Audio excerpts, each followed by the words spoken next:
जिस चॉपर से वो आई थी वो चॉपर बांग्लादेश लौट चुका है। हालांकि आपको बता दें, सूत्रों के हवाले से ये बड़ी जानकारी निकलकर सामने आ रही थी कि एक और रात जो है वो इंडिया में ही रह सकती हैं। ये सूत्रों के हवाले से जानकारी सामने आ रही, क्योंकि वो ब्रिटेन जाना चाह रही थी। फिलहाल ब्रिटेन में शरण को लेकर हरी झंडी, ग्रीन सिग्नल फिलहाल सामने नहीं आया। तो ये बड़ी जानकारी कुछ निकलकर सामने आ रही। साथ ही साथ अगर भारत और बांग्लादेश की सीमा की बात करें, बॉर्डर एरिया की बात करें, तो वहां पर भी हाई अलर्ट घोषित किया गया है। लगातार जो बीएसएफ के जवान हैं उनके द्वारा गश्त जो है वो बढ़ा दी गई है। बारीकी से मुआयना बॉर्डर एरियाज का किया जा रहा है। और साथ ही साथ आपको बता दें, बीएसएफ के जो चीफ हैं वो भी कुछ ही समय के बाद जो बॉर्डर लाइन है, बॉर्डर एरिया है, वहां का दौरा करने वाले हैं। तो तमाम तरीके से सुरक्षा व्यवस्था जो है वो चाक चौबंद कर दी गई है। लेकिन इन सबके बीच देखिए, भारत के लिए मुश्किल दौर ये भी है कि शेख हसीना को उसने शरण दी है, वहीं दूसरी तरफ बांग्लादेश, यानी बांग्लादेश और शेख हसीना दोनों के मध्य में भारत है। इसलिए जो भी कदम भारत उठाएगा उसे सोच समझकर उठाना पड़ेगा।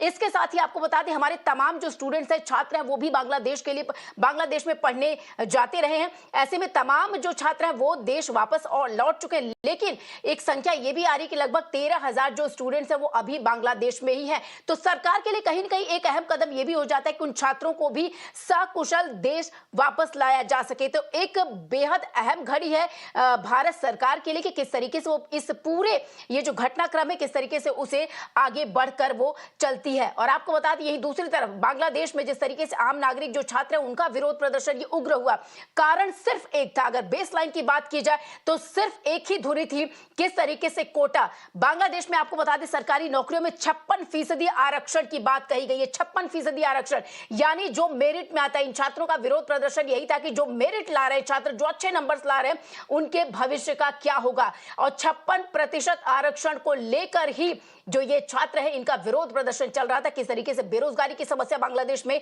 चरम पर है, उसे लेकर विरोध प्रदर्शन किया जा रहा था। और अंततः देखिए यहां पर किस तरीके से सरकार के खिलाफ पूरी तरीके से बांग्लादेश की जो जनता है, जो छात्र है, जो युवा पीढ़ी है, वो आगे आई है। लेकिन इसके सीधे उलट जो जानकार है, जो डिप्लोमेट्स हैं, उनका यह भी कहना है कि पिछले कुछ वाकये को अगर देखा जाए तो शेख हसीना बतौर प्रधानमंत्री बांग्लादेश की, उन्होंने कुछ ऐसे संगठनों पर कुठाराघात किए जिसका बदला, जिसके रिएक्शन के तौर पर इस गतिविधि को देखी जा रही है। हालांकि मिरर नाउ इसकी पुष्टि नहीं करता। बहरहाल आपको बता दें कि जानकारों जो डिप्लोमेट्स हैं उनके अकॉर्डिंग ये सारी बातें जो हैं अब फ्रेम दर फ्रेम सामने आ रही हैं।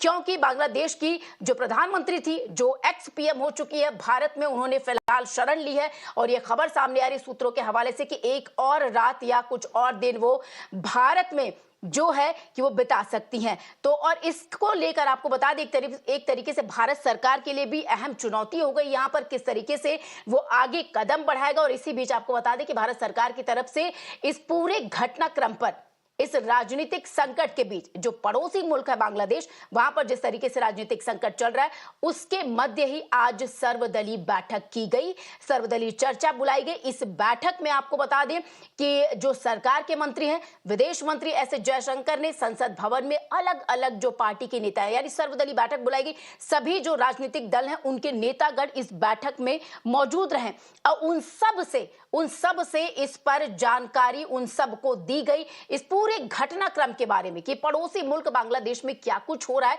कैसे भारत सरकार जो है, भारत है, इस पूरे मामले में आगे कदम बढ़ाए, इसकी चर्चा जो है वो की गई। तो लोकसभा में विपक्ष के नेता राहुल गांधी, केसी वेणुगोपाल के साथ सरकार की सर्वदलीय बैठक में ये लोग शामिल हुए। बैठक में रक्षा मंत्री राजनाथ सिंह, गृह मंत्री अमित शाह और संसदीय कार्य मंत्री किरण रिजिजू भी शामिल थे। साथ ही साथ जेपी नड्डा की भी मौजूदगी रही। यानी इस पूरे मुद्दे को किस तरीके से भारत सरकार आगे लेकर चलेगी, इस पर एक सर्वदलीय बैठक की गई। ये तमाम दृष्टिकोण से, ताकि डिप्लोमेटिक तरीके से भारत किस तरीके से इस पूरे मामले में आगे बढ़े, ये भी देखना अहम होगा। देखिए प्रतिक्रिया।